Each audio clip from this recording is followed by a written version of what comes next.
the Aten. It wasn't something the Egyptians really liked, apparently, because when Akhenaten died and when Tutankhamun died, and then eventually the last successor died, then everything was hacked out, all of the images, every name, everything. And so while monotheism may have actually taken root someplace else, in Egypt, it was finished. Akhenaten's religion is very, very unsatisfactory for the ancient Egyptian populace because he does not address the question of death and the afterlife. He ignores it utterly. And so when you die, you sleep and you cease to exist. This is not what the ancient Egyptians want to hear. They've been dealing with a religion that is all about encapsulating their soul in materiality. It's about their existence in the future. And if you just ignore one of the chief problems of humanity, which is death, that we're all going to die, your religion will not last. The biggest mistake, in my opinion, that Akhenaten did, that he made the Egyptian to worship the new god through him, is only Aten, the power behind the sun, is giving the hand to him, and he's giving it to the people. Then when he died, the Egyptian could not find the connection between them and the god. In all likelihood, the young prince Tutankhamun, as he was called then, was born in one of the palaces. It's not known for sure who Tut's father was. DNA samples may provide the answers. Who really the father of Tutankhamun? Is he Akhenaten or Amenhotep III? We do have, for the first time, DNA, and we hope we'll be able to reveal for the first time the members of the family of the golden boy, Tutankhamun.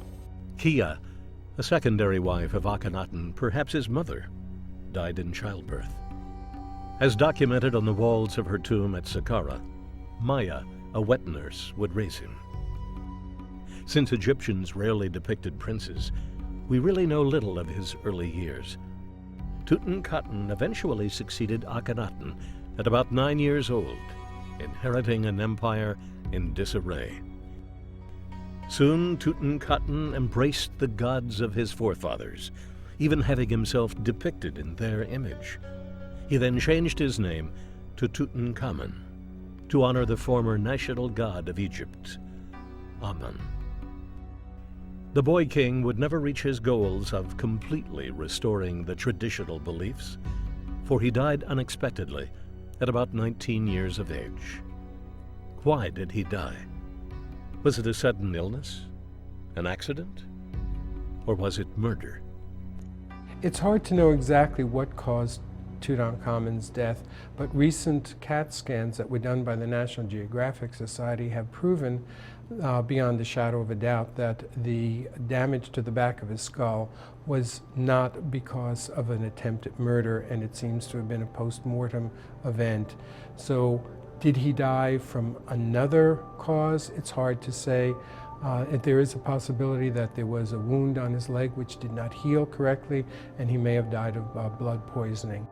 When I moved the mummy and I put it under the CAT scan machine, I found out he died at the age of 19, and I found out that this hole in the back of the head was opened in Dynasty 18 for the Egyptian to put the liquid for mummification. And we found out that there is a fracture in his left leg, and he had an accident 1 day before he died. What kind of an accident? We don't know.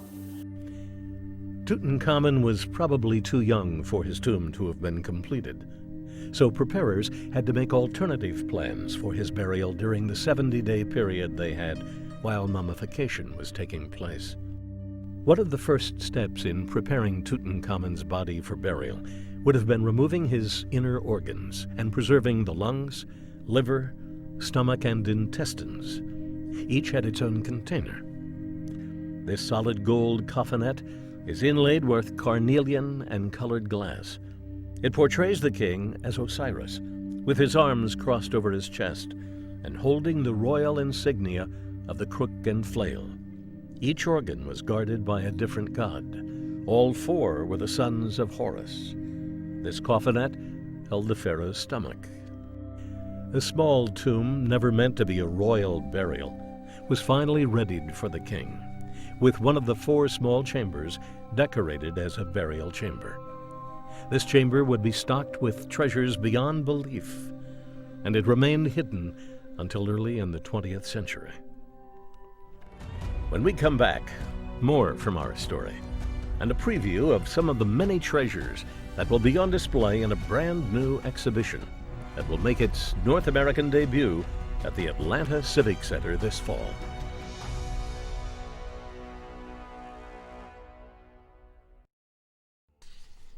British-born Howard Carter moved to Egypt in his late teens. He had incredible artistic talent and was able to use that skill working as an illustrator for archaeologists. He served with some of the best field archaeologists and used his time wisely, learning valuable lessons from the masters. He would eventually become an archaeologist himself. Always in the back of his mind was his desire to work in the Valley of the Kings. The Earl of Carnarvon also had a great interest in Egypt and had visited the country in part for the health benefits it offered his frail constitution. Like Carter, Carnarvon was also fascinated by Egyptian archaeology, and this common interest would bind the two men. There had actually been indications that perhaps the tomb of Tutankhamun was still to be found.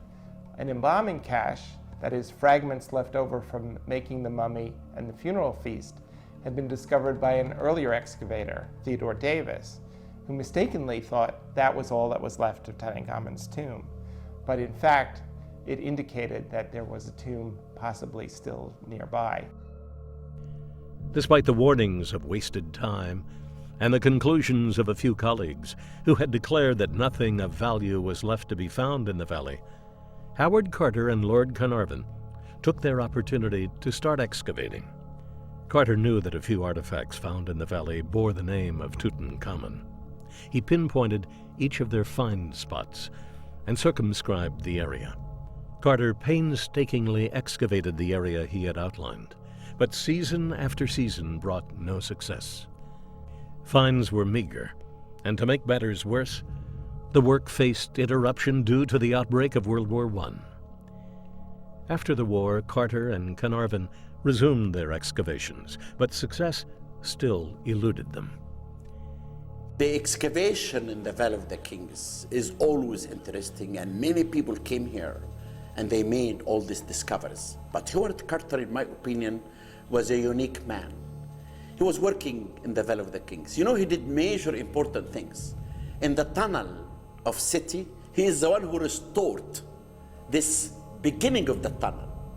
Eventually, Carnarvon's interest was beginning to fade. Luck was not with them. And in 1922, Lord Carnarvon told Carter he could no longer continue with the excavations. Carter was not about to give up.